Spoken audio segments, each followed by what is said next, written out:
먼저 1절로 2절 말씀에 보면은 사라가 127세를 살고 이제 이것이 사라의 향년이라.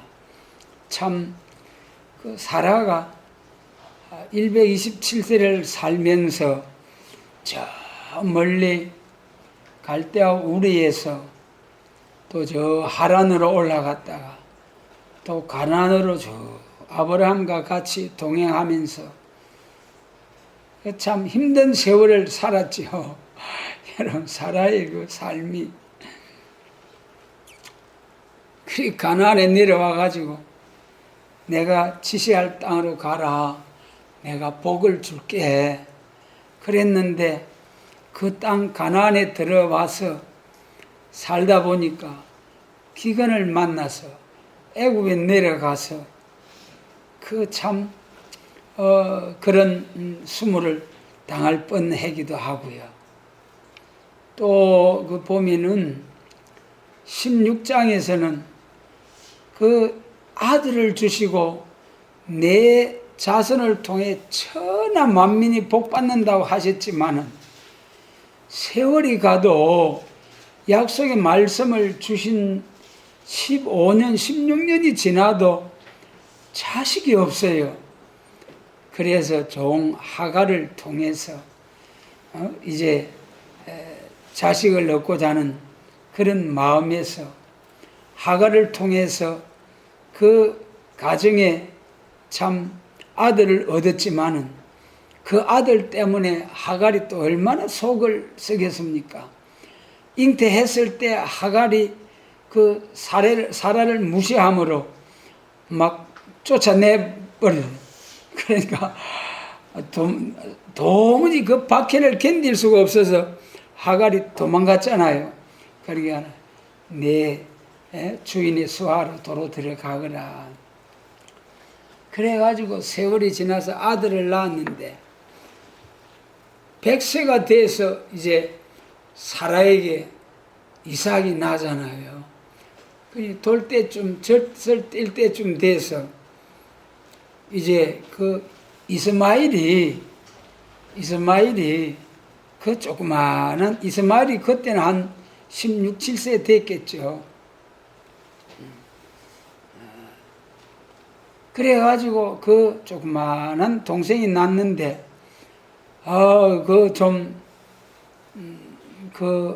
희롱한다고 해서 진짜 이번에는 하갈과 그 이스마엘을 쫓아내는 그런 사건이 있었고요. 참 이제 그 다음에 20장에서 또 이 사라와 함께 또 그랄로 내려가잖아요. 그러니 그랄 왕 아비멜렉한테 또 빼앗길 뻔했어요. 그래가지고 그 다음에 또 이제 참 이런 일들을 거쳐서 참 127세에 수를 다하고 이제는 참 이제 하나님께로 돌아갔습니다. 이것을 향하여 아브라함이 들어가서 사라를 위하여 슬퍼하며 애통하다가 그렇죠. 참. 그리고 이제 3절 이하에서는 일어나서 장례 절차를 이제 밟는 거죠. 그런데 여기서 우리가 사라가 127세를 살고 죽었다. 여러분, 우리가 다 가잖아요. 다 가는 거예요. 그런데 가는데도 참 우리가 지금 이 시대에 세상에 나서 살아간다는 거, 이 복음을 받고 보니까 얼마나 감사한지요. 우리가 이 세상에 생명받아 살다가 하나님께로 가는 길에도 두 가지 길이 있잖아요. 요단강 건너가 만나리. 요단강 건너. 죽음의 요단강을 건너가 가지고 죽어서 무덤에 내려갔다가 그 위에서 온 영혼은 낙원에 가고 흙에서 난 몸은 흙으로 돌아갔다가 마지막 첫째 부활, 둘째 부활에 살아나서 영원한 첫째 부활에 살아나는 부활 성도들은, 순교자들은 천년왕국 거쳐서 천국 가고, 그 외에 그리스도 안에서 죽은 자들은 천년왕국이 다 지난 후에 둘째 부활, 계시록 20장 11절로 12절, 15절 둘째 부활에 참여해서 예수님 믿었다는 조건과 또 행함 따라 주시는 상급을 받아서 그때 이제 천국으로 가는 그 길이 있어요. 그래도 죽어서 부활해서 천국으로 가는 길에도 두 길이 있어요. 계시록 20장 4절 첫째 부활에 참여하는 순교자, 그 다음에 계시록 20장 11절로 15절 둘째 부활에 참여해서 행함 따라 상급을 받고 이제 낙원에 가는, 천국에 가는, 죽어서 부활해서 가는 것도 천국 가는 길이 두 길이 있습니다. 그러면은 결국은 그 순교자의 부활이나 예수 안에 죽은 자의 부활이나 다 낙원을 거쳐서 이제 천국으로 가는 거죠. 순교자들도 지금 순교당한 자들이 그 영혼은 낙원으로 가잖아요. 누가복음에서 우리 예수님이 내가 오늘 나와 함께 낙원에 있으리라. 지금 그 뭐 우리가 장례식 때 천당 갔다, 낙원 갔다 그래 하게 되는데 그 말일 거예요. 낙원이 곧 뭐 천국이나 마찬가지죠. 부활할 때까지 그 이제 기다리는 곳이죠. 그런데 엄격히 구분하면은 낙원과 천국이 구분이 되죠. 천국은 영원 무궁 안식 시대 천국. 그래도 말이 나왔으니까 우리 천국에 대해서도 네 가지가 있어요. 첫째, 천국이라는 게 하나님 나라 아닙니까? 막이 없는 하나님 나라. 그래, 내 마음의 천국. 하나님 나라는 내 마음에 있느니라. 우리 마음 속에 성령으로 가득하고 마귀가 하나 없으면 이 지상, 이 세상 생활이 천국을 누리는 삶이 되는 거예요. 우리 모두 그런 은혜가 있으시길 바랍니다. 그 다음에 두 번째 천국은 낙원 천국. 낙원. 보통 우리가 예수 믿고 죽으면 천당 갔다. 그게 낙원 갔다네, 낙원. 낙원에 부활할 때까지 기다리는 낙원 천국. 그 다음에 마태복음 25장에 보면은 그날의 천국은 마치 등을 들고 신랑을 맞으러 나간 열 처녀와 같다 하리니, 그 신랑으로 오시는 등을 들고 등과 기름 준비해가지고 신랑으로 오시는 예수님을 맞이해가지고 영접해가지고 가는 곳이 어디입니까? 무궁세계 천국입니까? 천년왕국입니까? 구름 타고 오시는 예수님을 신랑주로 영접해가지고 예언의 말씀, 등과 기름 준비하고 예언의 말씀을 신랑주로 영접해 가는 곳은 천년왕국이죠. 계시록 25장 1절에 그때 천국은 마치 등을 들고 그 천국은 천년왕국 천국이에요. 그 다음에 이제 네 번째 천국은 진짜 참애나 무궁 안식 시대, 영원 무궁 안식 천국. 그렇게 구분이 됩니다. 그래서 이 죽음에서, 죽음이라는 것은 첫째 천국에 무궁 안식시대 천국 가는 것이 낙원 거쳐가는 길에도 순교자와 예수 안에 죽은 자의 차이점이 있고, 그 다음에 더 크게 보면은 낙원 거쳐서 천국 가는 그런 천국 길이 있고, 그 다음에 낙원 가지 아니하고 예수님의 재림을 영접해서 천년왕국 살아서 천년왕국 가가지고 그 영광을 가지고 무궁세계 천국까지 무덤에 내려가지 아니하고 가는 천국이 있다, 그 말씀이에요. 그리고 구분이 되는 거예요. 그러니까 예수님의 재림을 영접해가지고 참 새 시대에 간다는 것이 얼마나 귀한 복입니까? 그래서 예수님의 재림을 영접해서 살아서 무덤에 장사 지내지 아니하고 새 시대 가는 길에도 또 두 가지 있잖아요.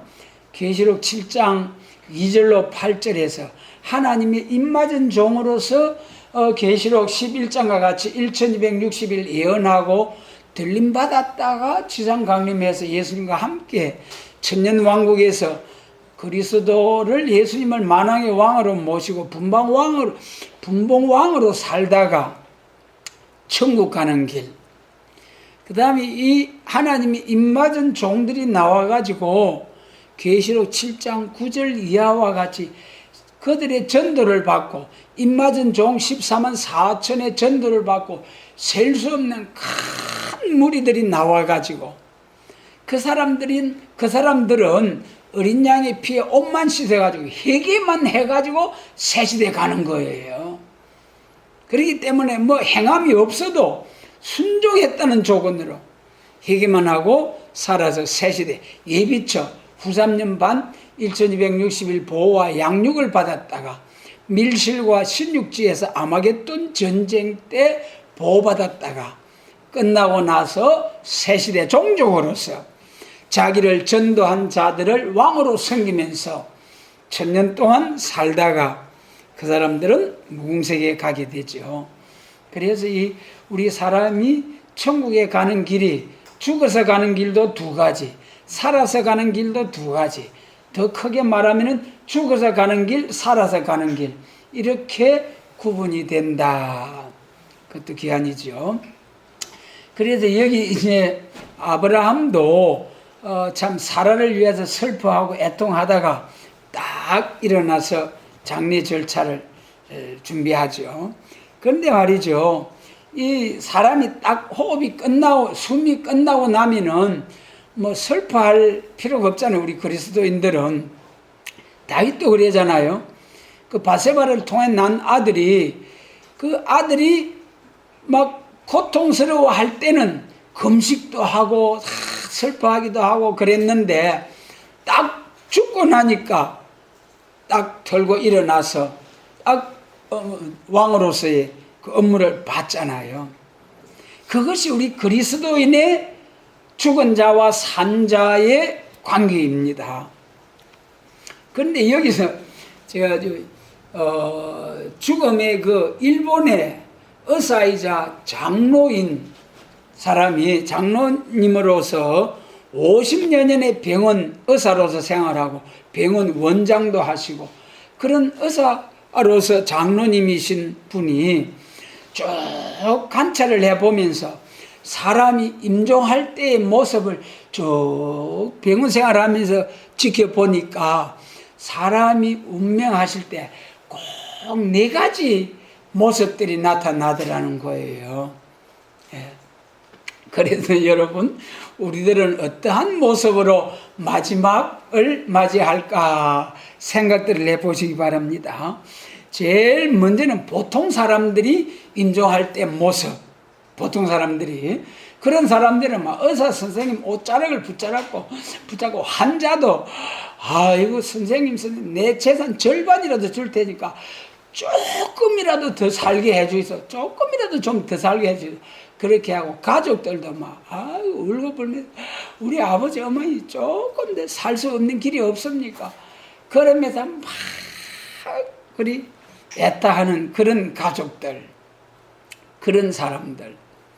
그 다음에는 이제 그 무사와 같이 이제 참 삶을 포기하면서도 참 내가 말이야 전쟁터에 나가서 나라를 위해서 크게 공을 세우고 이 나라를 위해서 충신으로서 멋지게 살다가 가지 않고 말이지, 이런 여자들 속에 둘러싸여서 훌쩍훌쩍하는 이런 모습으로 내가 죽어가다니 참으로 원통하듯 하면서 그렇게 죽어가는 사람이 있더라는 거예요. 무사정신. 그렇게 죽어가는 사람이 있는가 하면은 또 이제 그 참 철학자와 같이, 이야 우리 말이야 사람 한 번 왔다가 가는 거는 뭐 다 가는 거 아이가, 너무 슬퍼하지 말고 너희들끼리 잘 살다가 잘 살거라. 그러면서 담담히 죽음을 받아들이는 그런 모습으로 참으로 가는 또 심령도 있고요. 참 가족들을 위로하면서 잠잠히 죽음을 받아들이는 그런 모습, 참 이방인으로서 성숙한 모습이죠. 마지막으로 가장 아름다운 그리스도인들의 그 모습, 임종을 맞이하는 사람도 조금도 근심 걱정 없이 내 아버지 집으로, 이제는 세상의 고통 수고 다 접어놓고 내 아버지 집으로 간다, 낙은 천국으로 간다. 그러니 너희들 조금도 슬퍼하지 말고 사는 날 동안 예수님 잘 믿고 너희 형제들끼리 화목하고 예수 잘 믿고 살다가 천국에서 만나자. 천국에서 만나자. 그러면서 남은 자들을 위로하고 또 가족들도 찬송을 불러주면서 흑암 마귀를 물리치고 평안한 임종을 맞이할 수 있도록, 천사가 지켜주실 수 있도록 찬송을 부르면서 보내드리는 그 마지막 임종의 순간, 가장 아름다운, 여러분 어떻습니까? 우리는 정말 그 의사 장로님인 그 사람이 관찰한 그 모습대로 얼마나 참으로 두려워서 막 벌벌 떨면서 죽음을 두려워하는 사람, 조금도 두려워하지 않고 아버지 품으로, 마치 우리 명절에 고향 부모님을 찾아가는 심령으로 그렇게 편안한 마음으로 죽음을 맞이하는 그런 성도의 삶이 얼마나 참 영광스러운 죽음 아닙니까? 그래서 우리가 이 사라의 죽음을 보면서 아브라함이 슬퍼하기도 애통하기도 했지만은, 우리 그리스도의 죽음은 부활의 소망을 안고 아버지 집으로, 아버지 품으로 가는 것이 죽음이다. 그 다음 이제 4절로 9절까지의 말씀 같이 읽겠습니다. 4절로 9절입니다. 나는 당신들 중에 나그네요 우고한 자니 청컨대 당신들 중에서 내게 매장기를 주어 소유를 삼아 나로 내 죽은 자를 내어 장사하게 하시오. 헷 족속이 아브라함에게 대답하여 가로되 내 주여 들으소서. 당신은 우리 중에 하나님의 방백이시니 우리 묘실 중에서 좋은 것을 택하여 당신의 죽은 자를 장사하소서. 우리 중에서 자기 묘실에 당신의 죽은 자를 장사함을 금할 자가 없으리이다. 아브라함이 일어나 그 땅 거민 헷 족속을 향하여 몸을 굽히고 그들에게 가로되 나로 나의 죽은 자를 내어 장사하게 하는 일이 당신들의 뜻일진데 내 말을 듣고 나를 위하여 살의 아들 에브론에게 구하여 그로 그 반머리에 있는 막벨라 굴을 내게 주게 하되 중가를 받고 그 굴을 내게 주어서 당신들 중에 내 소유 원하노라. 때에 에브론이 헷족속 중에 앉았더니 그가 헷족속 그 성문에 들어온 모든 자에 듣는데 아브라함에게 가로되 아멘. 9절까지만 읽어도 될 텐데 이 4절로 9절 말씀 보면은 아브라함이 그 삶의 모습이 쫙 드러나고 있어요. 진짜 참 아브라함이 그 삶의 모습이, 거기 보면은 4절에서 나는 당신들 중에 나그네요 우고한 자니, 나그네와 같은 그 이제 가나안 사람으로서 그 헷 족속에 들어와서 이제 사는 거죠. 그러니까 나그네로 우고한 자니 당신들 중에서 내게 매장지를 주어 소유로 삼게 하소서 그랬어요. 그러니까 그 6절 말씀 보세요. 그 헷 족속들이 내 주여 들으소서. 세상에 아브라함이 그 동네 가서 어떻게 살았든지 아브라함을 향하여 그 동족도 아닌 헷 족속이 내 주여 들으소서 그렇게 하잖아요. 오늘 여러분, 오늘 우리들도 우리가 동네 이웃들과 함께 어우러져 살면서 정말 손가락질 받지 않고 아, 예수 믿는 사람 다르구나, 참 본이 된다 하면서 덕스럽게 이웃들과 함께 살아갈 수 있는 그런 이 아브라함처럼 살 수 있게 되시길 바랍니다.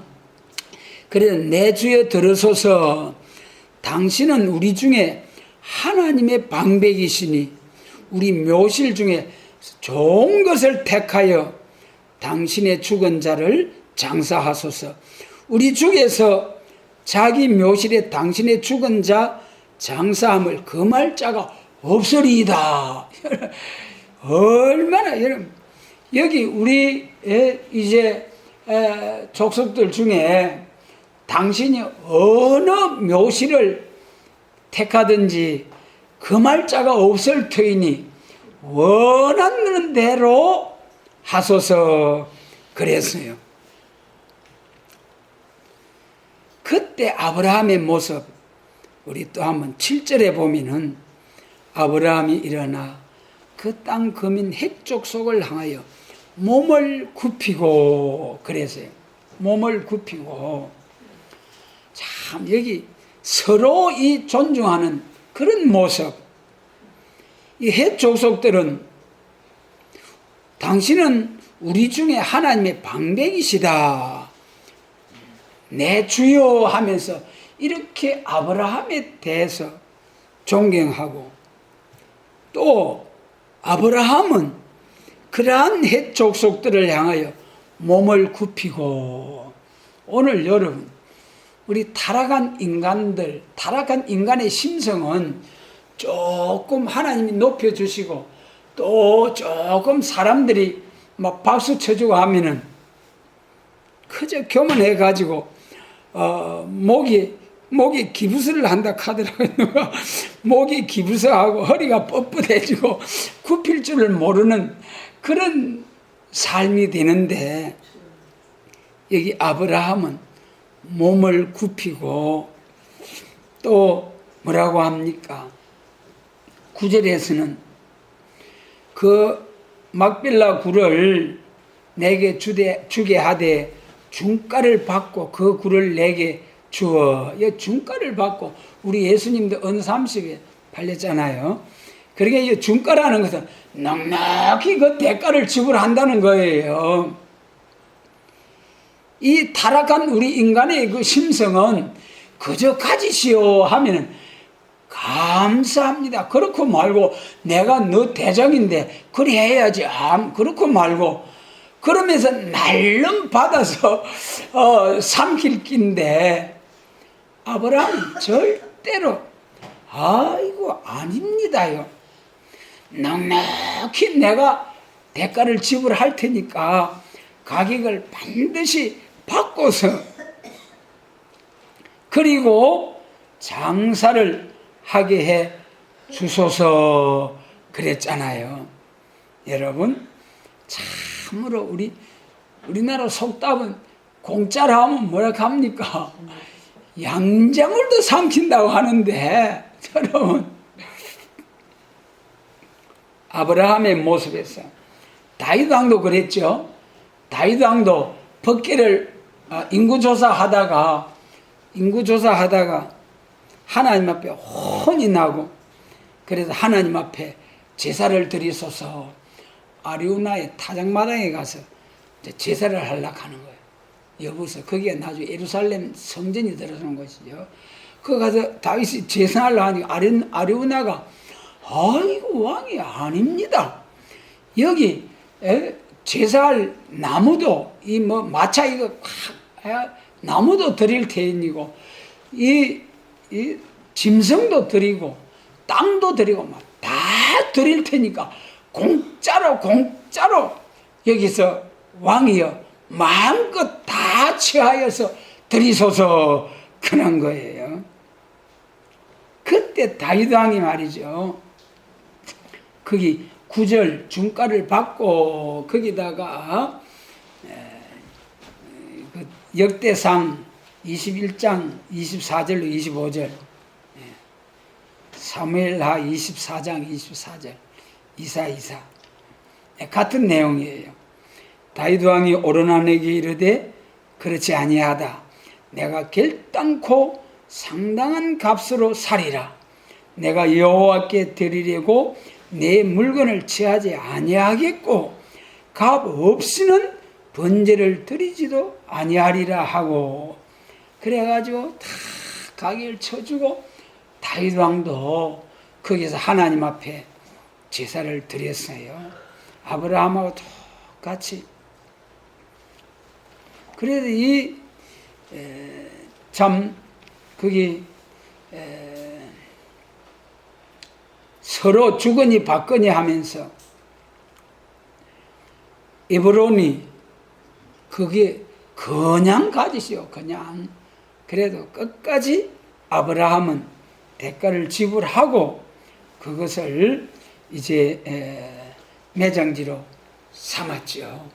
그래서 여러분 우리도 아브라함처럼 다윗처럼 절대로 공짜가 아니고 절대로 우리는 참으로 정직하게 정확하게 살아야 되는데 세상을 살다 보면은 정확하게 정직하게 살라 하다 보면은 진짜 정확하게 우리가 분별할 수 없는 그런 과정이 있거든요. 그러니까 뭐 거래에 있어서는 우리가 좀 손해보는 셈 치고 그렇게 생각하고 거래를 하면 잘 될 거예요. 내가 육으로 손해보고 상대방이 육 차지하고 내가 사로 차지하고 항상 그런 심령으로 우리가 세상을 살아가면은 우선은 조금 손해보는 것 같아도 나중에 가면 하나님의 영광을 위해서 손해보는 것은 절대로 하나님께서 잘되게 해주시고 더 많은 것으로 좋은 것으로 복을 주신다고요. 그래서 이제 우리 예수님께서도 너희를 위하여 보물을 하늘에 쌓아두라. 좀이나 동동이나 하지 못하고 내 보물 있는 그곳에 내 마음도 있느니라 그랬잖아요. 그러니까 이 물질적인 해결이죠. 전에 그래요. 어떤 목사님이 회개는 주머니에서부터 회개해야 된다. 우리가 물질 문제 거래하는 데 있어서 절대로 남 손해보게 하지 아니하겠다는 그런 마음의 자세로 하나님과 나 사이, 사람과 사람 사이에 물질적인 거래 철저히 우리가 남을 억울하게 하지 아니하겠다는 하나님의 사랑으로 내가 손해보겠다는 그런 마음에서 다른 사람을 생각하고 예수님을 생각하고 그렇게 거래를 해야 됩니다. 사도행전 20장에서 바울 사도께서 약한 사람들을 돕고 또 주 예수의 친히 말씀하신 바 주는 것이 받는 것보다 복이 있다 그러셨어요. 주는 것이 받는 것보다 복이 있다니까는요. 타락한 우리 인간들의 마음은 절대로 받는 것이 훨씬 좋지요. 공짜로 받는 것이 훨씬 좋지요. 그렇지 않습니까? 그러나 성령님은 주는 것을 좋아하고 주는 것을 기뻐하고 그러니까 여러분 우리가 예수님 이름으로 주려고 생각하면은 자꾸 주려고 하면은 하나님의 영광이 되잖아요. 하나님의 영광을 받으시기 위해서 더 주라고 하늘의 보고를 열으시고 필요한 것 지혜, 지식, 권능, 능력, 물질, 건강 필요한 건 남을 위해서 하나님 나에게 주신 모든 것을 통해서 하나님의 영광을 위해서 베풀고 내보내려고 하면은 하나님이 왜 안 주시겠습니까?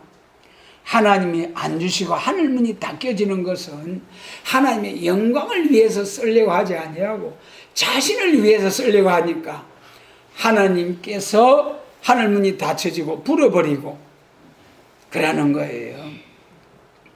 그래서 여러분, 우리는 이 모든 것이 내 것이라 생각하지 말고 로마서 12장이 그거 아닙니까? 너희 자신을 하나님 앞에 산 제사로 드려라. 여러분, 내 자신까지도 하나님의 피로 산 주님의 것이 되었는데 그것이 내게 어디 있습니까? 전부 다 주님의 것이죠.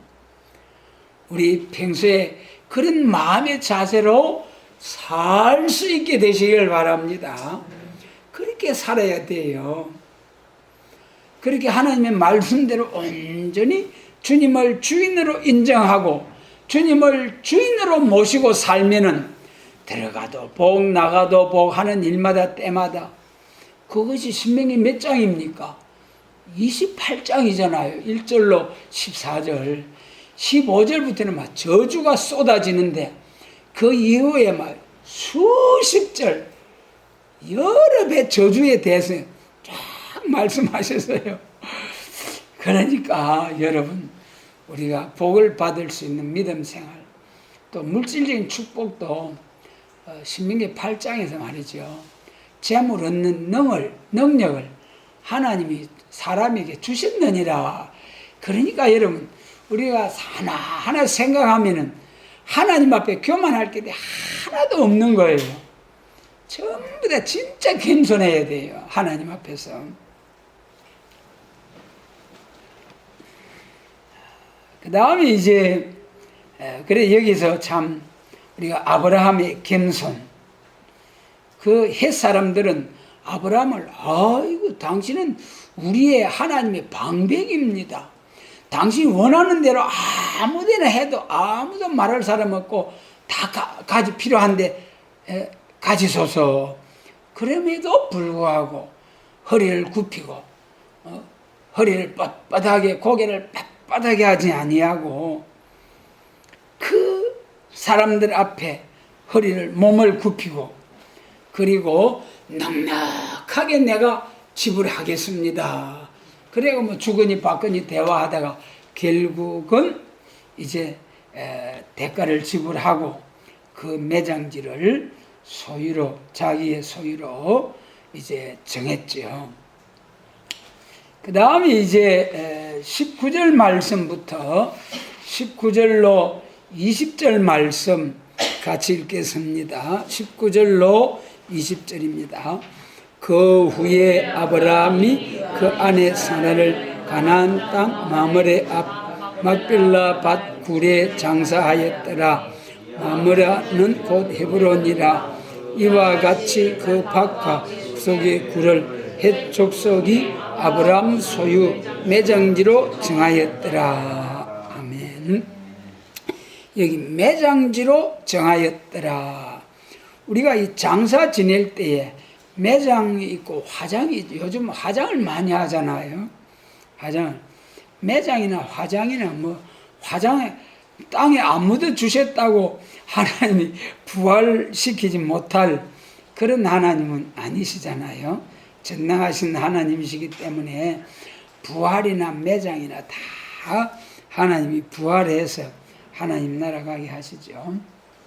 그러나 성경적으로 보면 우리가 성가에도 흙에서 나무 흙에서 흙으로 돌아가고 위에서 온 용은 위로 가고 흙에서 난 몸 흙으로 가고 위에서 온 용 위로 가고 장례에서 성가도 있듯이 흙에서 난 몸은 우리가 흙으로 가게 되죠.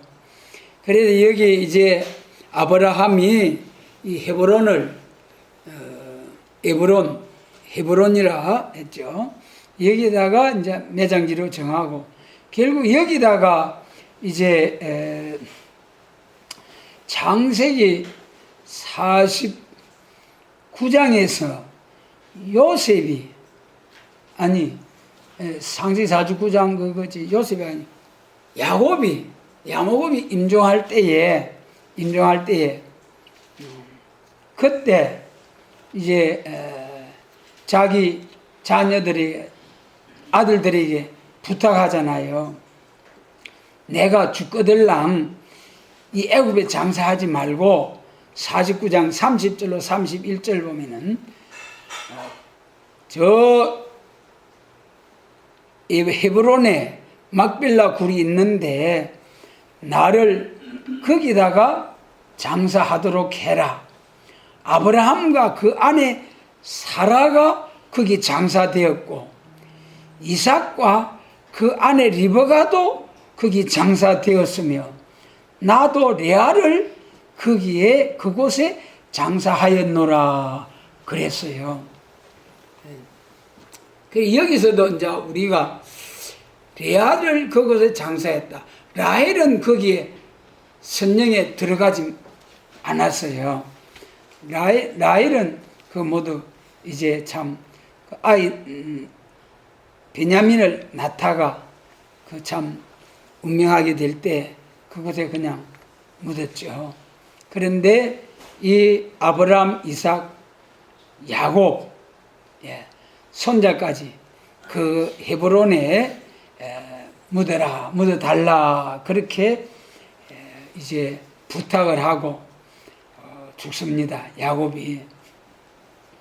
그래서 우리는 다 같이 이렇게 참 죽음을 맞이하고 흙에서 난 몸이 오늘날까지는 흙으로 돌아갔습니다. 여기서 이제 아까 앞에서도 부활에 대해서 잠시 살펴봤습니다만은 지금 여기 본문에서는 우리가 예수님 재림시에 한번 죽음에 대해서 또 한번 좀 살펴보겠습니다.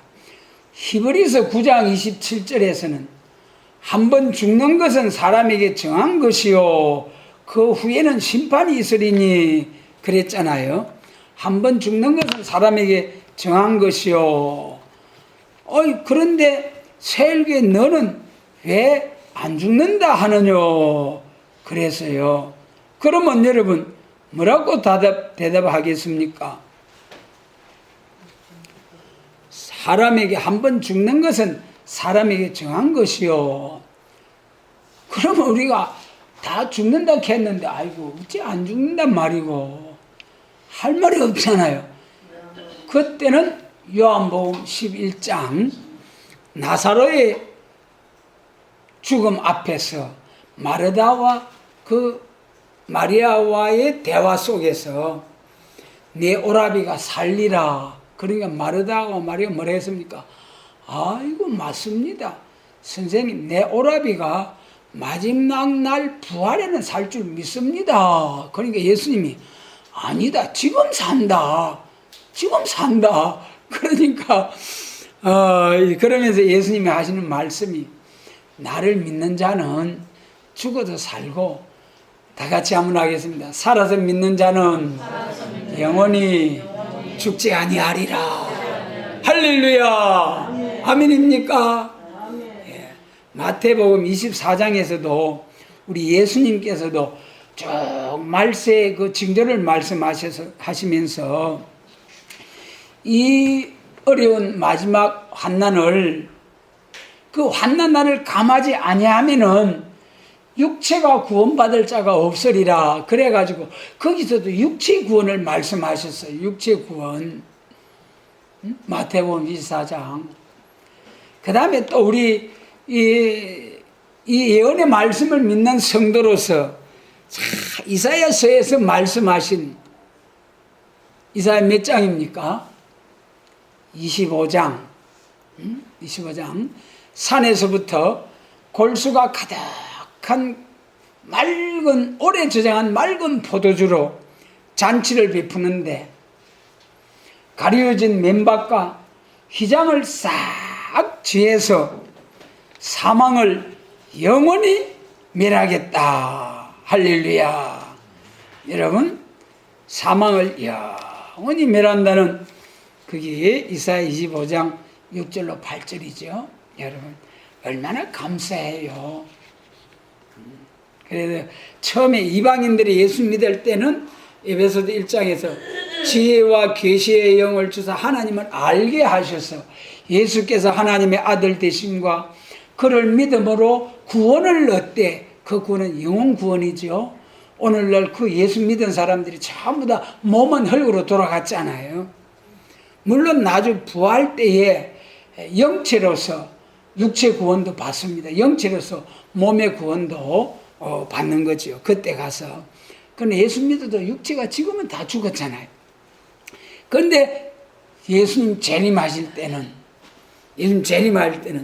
몸의 구원, 다 가려진 맨박 휘장을 싹 지어서 맑은 포도주, 오래전에 복음서와 편지서는 2000년 된 포도주지요.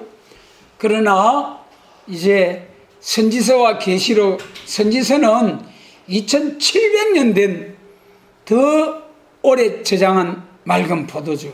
할렐루야. 그래서 계시록 10장 7절에서 예수님의 재림할 시기에는 그종 선지자들에게 전하신 복음과 같이 이루리라. 그래서 초림주로 오신 예수님을 증거할 때는 선지서와 복음서와 편지서를 짝을 맞춰서 증거하고 된 일을 증거하고 예수님 재림 계시록을 증거해서 예수님의 재림을 영접해야 할 때는 계시록과 선지서 중에서 재림과 심판과 새 시대를 위한 에덴 동산 회복 새 시대를 위한 이 아름다운 소식을 다시 예언할 사명. 그래서 한번 죽는 것은 사람에게 정하신 것이요 한 이것은 은혜 시대에 국한된 거죠. 예수님 재림하실 때에 죽지 않고 새 시대 간다는 말씀 어디라 했습니까? 요한복음 11장, 마태복음 24장, 이사야 25장, 그 다음에 그 예언과 예수님의 말씀대로 들림받고 올라가는 것은 언제입니까? 계시록 11장 11절로 12절 3일반 쓰러지고 무덤에 장사되지 아니하고 3일반 쓰러졌다가 변화받고 올라가고 그 다음에 종족들은 어떻게 됩니까?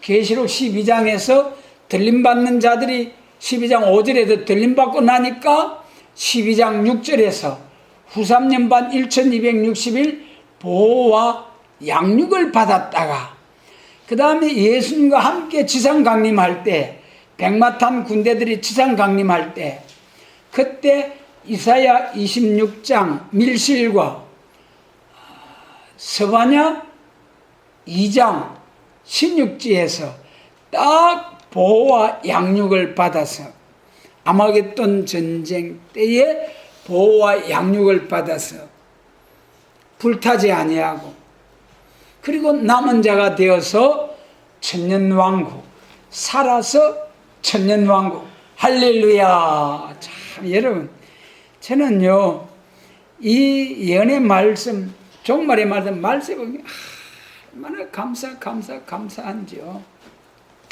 그래서 히브리서 9장 27절에서 한 번 죽는 것은 사람에게 정하신 것이고 그 후에는 심판이 있으리니 그래 놓고 28절에서는 또 살아서 재림 주님을 영접하는 말씀을 하셨어요. 히브리서 9장 28절 거기 보면은 이와 같이 그리스도도 많은 사람의 죄를 담당하시려고 단번에 들이신 바 되셨고 구원에 이르게 하기 위하여 여기 구원의 영육구원 죄와 상관없이 자기를 바라는 자들에게 두 번째 나타나시리라. 여기 죄와 상관없이는 히브리서 9장 28절에 죄와 상관없이는 이사야 4장 몇 절입니까? 4장 4절 예루살렘 딸들의 피까지 청결케 하는 심판의 영과 소멸의 영으로 예루살렘 딸들의 피까지 청결케 한다. 요게 뭐냐면 요게 육신의 죽음의 질, 선악과의 질, 원죄의 질, 이것을 싹 지해버린다는 거예요. 그래서 이사야 4장 4절에서 피까지 청결케 하는 이것이 이제 완전 성결, 몸의 성결이지요. 예. 이 과정이 오면은 이사야 59장 20절로 21절이 오는 거예요. 할렐루야. 이 이사야 59장 20절로 21절이 뭐냐면은 죄가를 떠난 자에게 구속주가 임한다. 죄가를 떠난 자가 구속주, 예수님이 재림이 임한다는 거죠. 예수님 재림은 죄가를 떠난 자에게, 아까 히브리서 9장에서도 죄와 상관없이 자기를 바르는 자들에게 몇 번째 나타난다고 하셨어요? 두 번째, 히브리서 9장, 자기를 죄와 상관없이 자기를 바르는 자들에게 두 번째 나타나시리라. 이 두 번째는 재림입니까? 초림입니까? 재림이지요. 재림하실 때는 죄와 상관없이 자기를 바르는 자. 이 죄는 몸의 죄. 몸의 죄가 없어지는 것은 이사야 4장 4절. 몸의 죄가 없어진 자에게는 이사야 59장 20절에 죄와 죄가를 떠난 자에게 구속주가, 재림주가 임한다. 그리고 죄와 상관없이 자기를 바르는 자 두 번째 임하고, 죄가를 떠난 자에게 신과 말씀이 임한다. 이 신이 임하고 말씀이 임해서 계시록에서 대언의 영으로 다시 예언하게 하리라, 그 말씀이에요. 그래가지고 예수님이 재림하셔서 천년왕국, 그리스도의 왕국에 간다는 거예요. 예수님 재림하셔서. 여기서 여러분 참 천년왕국에 대해서 조금 살펴보고, 오늘날 우리나라 미국 같은 데서는 침례교회가 제일 큰 교단이죠. 그러나 우리나라는 장로교가 제일 큰 교단이에요. 천년왕국이 얼마나 중요합니까? 그죠? 이와 같이 예수님 재림하실 때는 천년왕국, 예수님 재림하셔가지고, 천년왕국이 뭡니까? 마귀를 잡아도 천년 동안 가두어버리고 그런 거예요. 그런데 오늘날 우리나라 장자교단이라고 하는 그 장로교에, 장로교 하면 루터와 칼빈을 딱 이제 칼빈주의, 또 칼빈의 기독교 강요 이러면서 엄청나게 칼빈주의에 어떻게 입각해서 어쩌고 그렇게 말하잖아요. 그렇게 주장하는 그 칼빈의 종말론, 그 중에 천년왕국 부분에 대해서 보면은 루터는 이렇게 말했어요. 이 땅에 가시적인 천년왕국이 임한다고 주장하는 자들에 대하여 말하기를 유대주의의 환상을 집어치우라 했는가 하면, 칼빈도 그래 루터는 이 땅에 가시적인 천년왕국, 실질적인 천년왕국이 있다고 믿는 이런 것은 유대주의자들의 사상이다. 유대주의의 환상이다. 유대주의라는 게 뭡니까? 그 예수님의 제자들이 예수님 앞에서 이스라엘 회복이 이때입니까? 이스라엘 회복이 이때입니까? 그것이 이 땅에서 이스라엘 회복, 그리스도 왕국이거든요. 그것이 오늘날 이스라엘 예수님의 제자들이, 사도들이 예수님 무릎 앞에서 마태복음 24장과 사도행전 1장에서 이스라엘 회복이 이때입니까? 언제입니까? 언제 이런 징조가 있습니까? 그렇게 이스라엘 회복을 기다리면서 물은 그 이스라엘 회복이 천년왕국이에요. 이스라엘 회복이 모든 나라를 쳐서 멸하고 하나님 나라가 이 땅에 임한다는, 그것이 이스라엘 회복이거든요. 그게 유대주의의 환상이라는 거예요. 루터가 말할 때. 루터는 그렇게 말했고 천년왕국에 대해서. 칼빈도 말이죠. 기독교 강요 3권 25장에서 천년왕국이 문자적으로 이루어진다는 그들의 주장은 너무 유치하여 논박할 가치가 없다고 했다. 이와 같은 사람들은 모든 신령한 일에 대하여 매우 무지하거나 아니면 무정한 악의를 가지고 하나님의 은혜와 그리스도의 능력을 철저하게 요동케 하려고 애쓰고 있거나이다. 즉 잠정적 천년왕국이 따로 존재하지 않는다는 것이다. 예수님의 첫 번째 오심으로 천년왕국은 이미 시작되었다. 이것이 칼빈의 주장입니다. 여러분, 칼빈의 기독교 강요는요, 25살 때 이 칼빈의 기독교 강요 엄청난 그 전집으로 나와 있어요, 우리나라에는. 그렇게 참 뛰어난 신학자입니다. 그래서 장로교 하면 칼빈주의에 입각하지 않으면 장로교 간판도 못하는 거예요. 그렇게 주장하는 칼빈, 루터는 천년왕국을 믿는 자들에 대해서 이렇게 막 이제 책망을 하고 그랬어요. 그러니까 왜 그렇게 했습니까?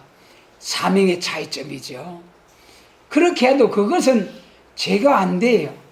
은혜 시대는 그때는 재림이 있다는 것만 말하면 되는 거고 천년왕국이 없다는 것은 이단설이 되는 거죠. 그렇잖아요. 은혜 시대에 천년왕국 없다고 그리 믿는다고 해서 그게 천국에 못 가는 건 아니잖아요. 그러나 지금은 이단설이고 천년왕국이 직접 임하는 그때는 내 믿음대로 될지어다. 예수님이 그러셨잖아요. 그때까지 천년왕국이 없다고 믿고 그렇게 정가는 교회에 앉아있다가는 이제는 지옥 가는 거예요.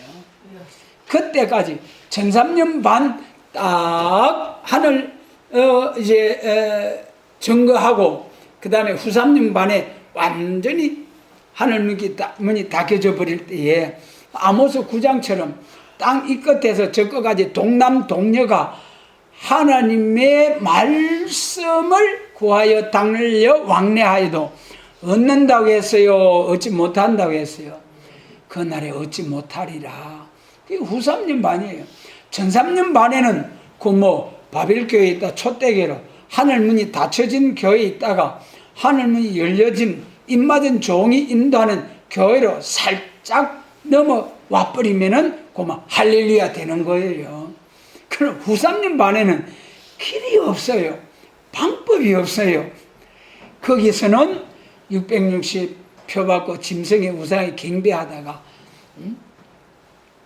불못에 들어가는 길밖에 없어요. 거기서 짐승의 우상에 경배하지 아니하고 표받지 아니하고 죽으면은 또 길은 있죠. 예. 그래서 오늘 우리가 이 사라의 참 향년이 127세를 살았으니 한 사라의 삶을 돌아보면서 또 사라를 떠내보내는 아브라함의 그 모습에서 우리가 그리스도인으로서 어떻게 살아야 되겠다 하는 이런 각오를 새롭게 하면서 재림하실 주님을 영접할 수 있는, 이제 아브라함은 사라도 떠내보내고 아브라함도 헐거로 돌아갔지만은 우리는 아브라함에게 약속하신 그 천하 만민이 복을 받게 해주겠다는 그 약속의 말씀대로 살아 새 시대가는 이 영광에 다 들어갈 수 있도록 아브라함에게 약속하신 내 자손이 하늘의 별 바닷가의 모래와 같이 심히 장답게 번창게 된다는 그 말씀, 천년왕국의 약속의 말씀대로 이루어지는 그 영광의 날에 들어가게 하시고 많은 사람을 이 천년왕국의 새 시대로 인도하는 우리 모두가 되게 하시고 이런 사명자들을 일으키는 복 주시기를 원합니다.